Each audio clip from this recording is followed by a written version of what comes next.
Aaron Parks, great to meet you. How are Hi, you doing? Tina. I'm good. Nice to see Good. you. Nice to see you. I loved the short performance that you just gave in the Jazz Social.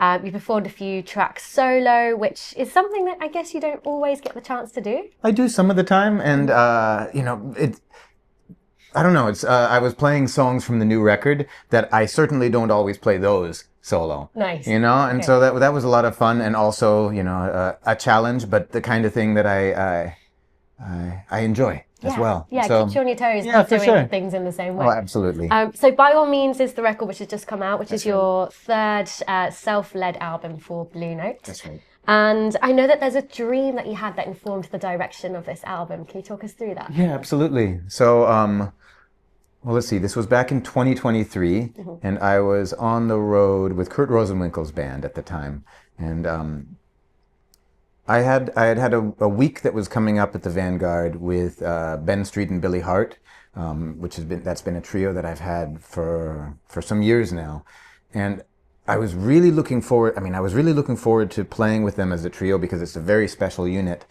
But something had crossed my mind when I woke up that morning. I just had this vivid sense. I was like, I want to add someone to this band. I want a horn player in the lineup for this. Because more than anything, I'd seen Billy Hart with his quartet, and seeing the way that he plays behind someone in the front line. And me being somebody, I love to comp. I love to help to accompany, to lift up the song from the inside out, rather than to be sort of like out in front all the time. And I wanted to have the experience of being part of the rhythm section team with Billy and Ben. So I called a young tenor saxophone player, Ben Solomon, who I'd found really promising, and called him to join us for that week at the Vanguard. Great. What was it about Ben Solomon that jumped out at you? Well, let's see. There's a lot of different things. I think he's someone who tremendously dedicated to, how do I even put it exactly? He's done a deep dive into like his influences. He's soaked them up so thoroughly that it doesn't feel like he's mimicking them. That it It's a really feels natural player. well, it's natural, but it's also very logical and clear. And in many ways, there's something about him that felt like a really interesting and somewhat unexpected foil for me in the band. That I thought that in some ways he could play the straight man, then I could be the comedian a little bit more, something like that. It's a nice double act between Yeah, yourselves that you something can like play that. with. Something cool. like that. Yeah. Nice. And I liked his sound a lot. There is a certain brightness and resonance that is not particularly in vogue on the tenor saxophone these days that he has to his sound, that I thought brought out something interesting inside of the melodies of mine that I'd written. It's interesting you said it's not in vogue because you're not chasing trends, you're chasing something that makes you feel something that And you're yeah, connecting with. exactly. Yeah, I guess that's it. And it's all very, it's all change. It's not even necessarily that it's like I want a bright sound. It's just that his particular sound, or I like dark sounds too. It was just something in his sound. I was like, this is interesting, and puts me in a feeling in a certain type of way. Resonates with you. Yeah, That's yeah. cool. There's a couple of tracks on the album which you've written in dedication to your family. So Yeah. there's for Maria Jose, your wife, Yep. and then Little River for your son Lucas. How do you capture the essence of someone in composition? What's the starting point for that? I can't possibly do that. I mean, I would not be able to capture the essence of someone, nor would I even really try. But it's not so much that I sit down with an idea of I'm going to write this song in dedication to someone, at least most of the time. It's more, as I'm composing, I find the feelings and the thoughts and the emotions sort of starting to gather, and I'm like, this brings this person to mind. So it's not that I'm trying to do it, it's more like I can't help but having that meaning start to form around it. With the song Little River that I played earlier, the one for my son, that one was like he was taking a bath in the other, he was maybe 6 months old or so. My wife was giving him a bath the way that my house was set up at the time. I had my piano, was sitting at the piano playing, looking at, this little infant getting a bath in the other room, and the melody started to show up. That's nice. So that one was a little bit more direct. Okay, but, yeah. that's cool. And it's quite animated as well, I feel. I think I picked up somewhere that he's quite an animated little boy. That's turned out to be the case. Yeah. It started as a lullaby, but it's definitely got some mojo and some energy as it gets going. Wriggly worms. Oh yeah, for sure. That's cool. And there's a track called Anywhere Together, which is a beautiful track, and I understand that you started to write the bones of it when you were a teenager. That's right. What's it like returning to something so long afterwards and kind of looking at it afresh? It's interesting. There's a certain type of innocence in the harmony, and in just a clarity in the writing. From some of my early pieces, that I still find that there's some of them that I go back to. I'm like, oh wow, that just sort of going directly for it and not being afraid or not trying to overthink things too much, just allowing myself to just write the thing that I hear. So yeah, I find that there's often a lot to discover, and then there's plenty of songs that I wrote a long time ago, and I go back to, and I'm like, yeah, that should stay in the past.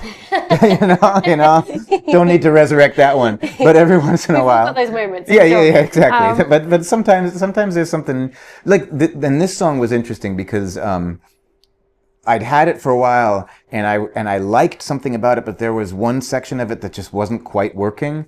And I brought it into a sound check one time with the trio with Ben and Billy. And I was like, I think this song has something, but I can't crack the code. And Ben checked it out for a few minutes. And he's like, right here, change this chord to this chord. Wow. And I did that. And then all of a sudden, like, the whole thing, like, it was like the key that unlocked the song. Just bloomed from that. And then I was like, oh, well, now it's a great song. Now it totally works. Very interesting, and that's the kind of thing Ben Street, who's the bass player on the record and also the co-producer of it with me. Those are the small types of decisions over the course of many years, as one of my closest musical colleagues and close friends as well, that have gone into shaping my approach to music, and sometimes the songs themselves in small little ways like that. That's beautiful. And I find it really interesting as well, going back to an older piece of unfinished work maybe, because there's maybe this idea, which you agree or disagree with, that as we get older and more wise and more experienced, maybe our work gets better.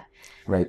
So going back in time to something and finding there's that unpolished diamond about it, or however we think about it, or maybe it was a diamond all along, but it just needed the time and care and attention to bring it out. For sure, or just finding a new angle inside of it, realizing that, and this is the same, like, one thing that's is creating a little, this is actually an interesting topic for me, which is, either with my own compositions, but also with books and with music that I've read or that I've listened to, things that at one point in time they mean something else. Later on in your life, you read it, you hear it again, and something else reveals itself. And so, and for me, with the compositions and the things, my little tunes that I write, a lot of the time ultimately, they feel like they're just their own little creatures. It's not like, so I'm getting to know them from a new perspective, from me. Because progress isn't like a linear thing. It's not just a straight line. To me, it's much more of a spiral. It's like, people might be afraid of going in circles some of the time, if you're purely going in a circle, that's maybe not the greatest thing, but a spiral where you come back around to the same point, but it's not the same, and you're looking at something from a different angle, you're on a different rotation, or the same circle but a level up, however you want to think about that. That's something that I find really interesting. Wayne Shorter, he kept on revisiting his songs over and over throughout the years. Some of my other heroes, Paul Bley, recorded sometimes the same book of however many songs over and over again throughout his career as well. So, but I also love writing new things, and not or. Right, of course. And I love that image of the spiral as well. I'm going to take that into my own outlook. Oh, right on. And yeah, I really like that way of thinking about progress, as you put Right. in quotation marks. I'd love to take it right back with you to when you were 14. Oh, sure. You enrolled in an early entrance degree program at the University of Washington. That's so young to be on that path. Like, how did that experience shape you?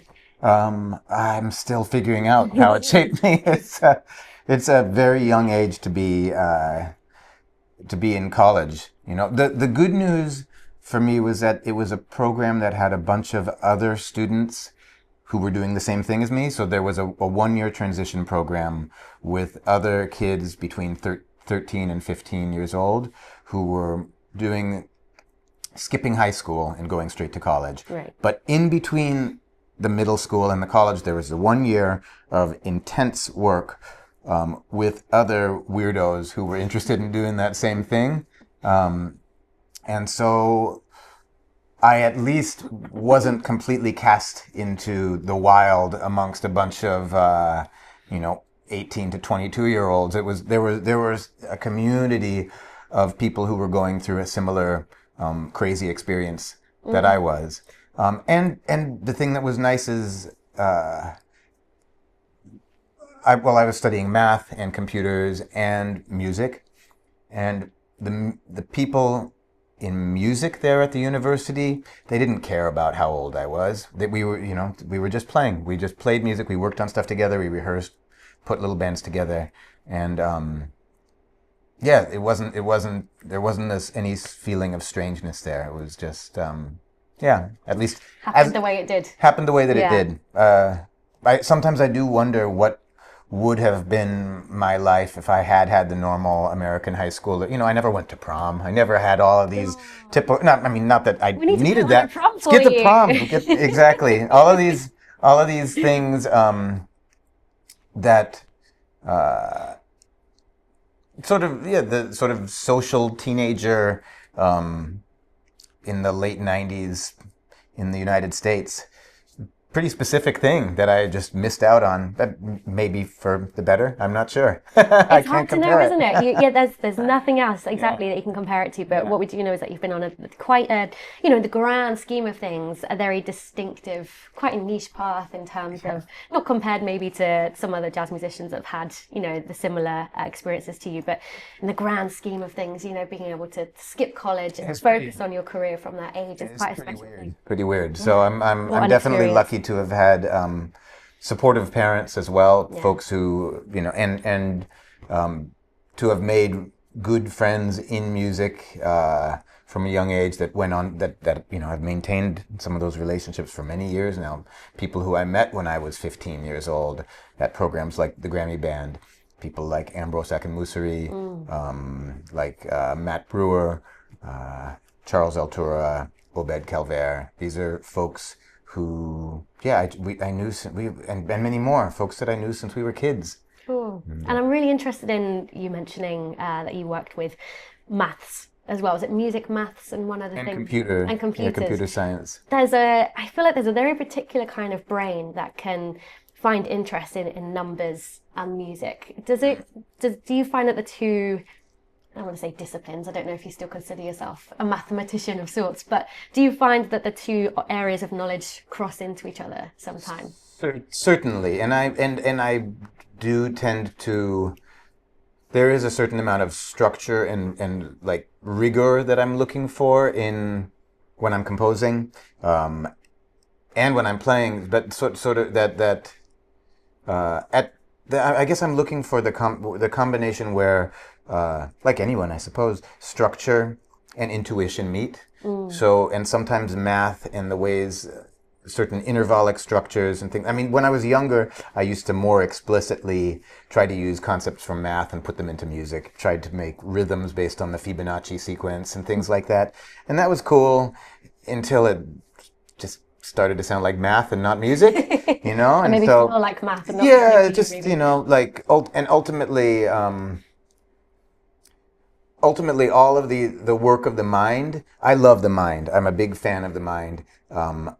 And I think that what I've come to, I can't remember who said it, but the mind is a useful tool and a terrible master, right? And Great, so great. I don't want to be doing things in the service of the mind. I want to put the mind into service of the feelings and of making things feel good both in the body and in the heart. That's such a great way to approach music. So you're on tour right now, quite a few dates ahead of you. I can imagine, especially with a young family, that's quite challenging. It's a long time on the road. Do you have any particular creature comforts or anything that you take with you to get through the very hectic time? It depends. I go through different phases. I think in one way or another, I seem to have, there's always some version of a drink that I bring with me. And so sometimes it's like specialty coffee and I'm out with my AeroPress. Nice. Sometimes it's matcha and I'm coming with my kit. Right now I have a good green tea, just like, and tea bags. And so I like having that little ritual of preparing that for myself. Very grounding. Yeah, it is good. That ceremony of creating something for yourself. Sure. So I one way or another, one of those things is usually in play. That's a creature comfort for sure. Well, that sounds like a great tip for any touring musician. Aaron, thank you so much. And By All Means is a beautiful record. So thank you so much, Tina. Thanks for taking the time to talk. Pleasure.